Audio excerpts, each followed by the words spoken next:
በጣም አስጨናቂ ጊዜ ነበር። አሁን በቀላሉ የምታስበው አይደለም። ፎር ዘ ፓስት 4 ዓመት 3 ዓመት አካባቢ ሆኖታል አሁን ይሄ ከተፈጠረ። ከዛ ምን አልከኝ አንተ አንድ ቀን እየጸለይክ እየጻፍኩልህ ነበር እንደዚህ ፋዘራ ሞታል እና ጸልይልን የሚል ደጋግሜ ጽፍልህ ነበር መግባት ስላልቻልኩ ማለት ነውና አስገባኸኝና ይሄንኑ ነገር ነገርኩ ማለት ነው።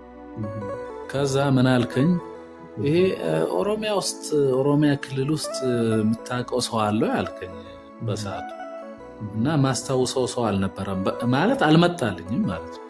በኋላ ትንሽ ቆይቼ ትዝ አለኝና የማዘር ዘመዶች ነበሩ እዛ የሚኖሩ ማለት ነው እና የቅርብ ዘመዶች ናቸው።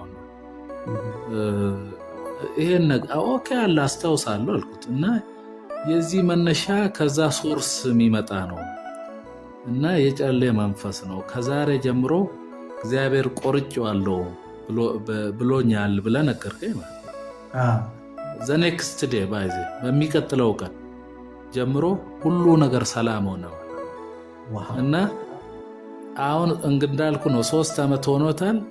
አንድም ቀን ነው ብለህ እና አንድም ቀን ያንን ባህሪ ሳያሳይ ባይዜ ለቅሶ ሜዳ ቆሞ ነበር። ከየትኛው ማህበራዊ ህይወት ተገሎ ነበር። በጣም አስጨናቂ የሚባል እንዴት አድርጌ ልግለጽልህ? በቃ በጣም አስጨናቂ የሚባል ጊዜ አሳልፈን ነበር ማለት ይቻላል። ማለት በቃ ለምሳሌ ትንሽ እንቅልፍ እንደወሰደ ልትቀሰቀስ ትችላለህ። እንደዛ ነው። በቃ ተነሱ ምናምን ተብለን እንነሳለን። ያገቡትም ያላገቡትም የፋዘር ልጆች በሙሉ አንድ ላይ መኖር ጀምረናል ነበር ማለት ይቻላል በሰዓቱ በዚህ ምክንያትና ለአንዴና ለመጨረሻ ጊዜ ባይዜ ያልሞከርነው ነገር የለም። ይሄንን ያልሞከርነው ስለ አማኑኤል ጭምር ሄደናል። አንዱ ነው አማኑኤል ብቻ አይደለም፣ ጸበል ቦታ ሄደናል። የሚጸለይበት ትልልቅ ቸርቾች ሳይቀር ሄደናል።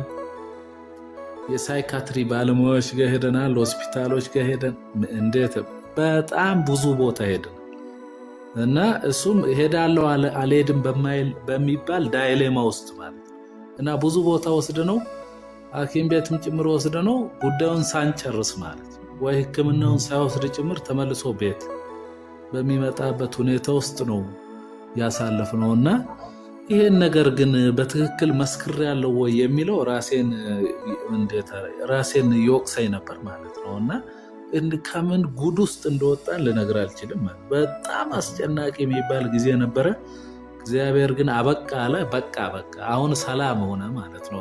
እንዳልኩ ነው በጣም የተረጋጋ እንደውም በፊት ከነበረው ባህሪ ሁሉ ወጥቶ ቤተሰብን የሚያግዝ የቤተሰብን ችግር የሚረዳ እኛ የመንግስት ሰራተኛ ሆነን እሱ የሚያግዘን ደረጃ ላይ ደረስን ማለት ነው። ይሄ በ3 ዓመት ውስጥ የሆነውን ነገር ነው የምነግርህና ይሄ የማንም ስራ አይደለም።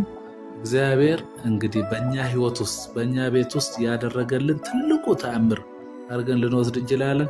ከዛ በኋላ ብዙ ጊዜ ጸልየልኛል ባይዜ ብዙ ነገር ሆነዋል እና ይሄን ማድረገው ባይዜ እንደ እንትን እኔ በግሌ የማደርገው ነገር አለ። ግን አንተ ላይ ያለ ጸጋ ላይ በጣም ስለምተማመን ሪሰንትሊ የሚገርም ከዛሬ አንድ ወር ኢንተርቫል ውስጥ ጸልየልኝ ነበር። በተለይ ዩኒቨርሲቲ እንደማስተምር ነግሬያለሁ። ወደፊት የትምህርት እድል ጋር በተገናኘ በተለይ ከህንዱ ጠቅላይ ሚኒስትር ኢትዮጵያ መምጣት ጋር በተገናኘ ጸልየልኝ ነበር። ለአንተ ነው? ለእኔ ነው። ኦኬ ናሬንድራ ሞዲ ብዬ ስለዚህ አስተዋውሳለኝ ሰበብ በደንብ በትክክል እግዚአብሔር አንተ ላይ ያስቀመጠውን ጸጋ ጠንቅቄ ስለማውቅ የምታስተምረውም ነገር አጭር ቢሆንም በጣም ሰፊ ነገር ያለው በጣም እንዴት ነው በፓኬጅ የሚቀርብ ከመሆኑ የተነሳ በቅርበት ነው የምከታተለው። እንዳልኩ እግዚአብሔር በብዙ መንገድ ጎብኝቶናል ብዬ ነው ማስበው። ኢቭን ከዛ ጸሎት በኋላ አዳዲስ በሮች ይከፈታሉ ብላኝ ነበር እና የሆነ አለቃ ደወለልኝና ምናልባት ከሳምንት በኋላ ሊሆን ይችላል የሆነ እንዲህ አይነት ነገር አለ ግን አንተን አስቀርቻለሁ አለኝ። በቃ አስቀረኝ ችግር የለም አልኩት ማለት ነው። ምንም አስቤ አይደለም።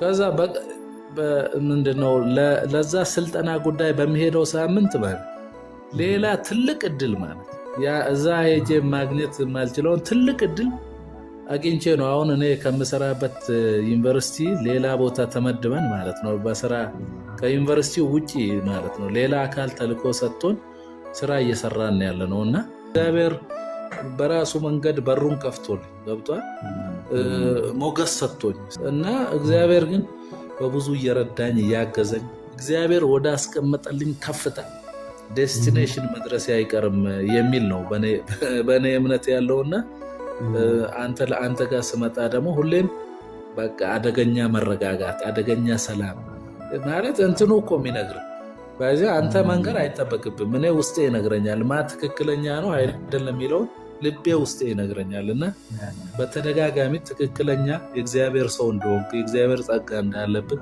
አረጋግጫለሁ ለማለት ነው። እግዚአብሔር ይባርክ፣ አብዝቶ ይባርክ። አሜን።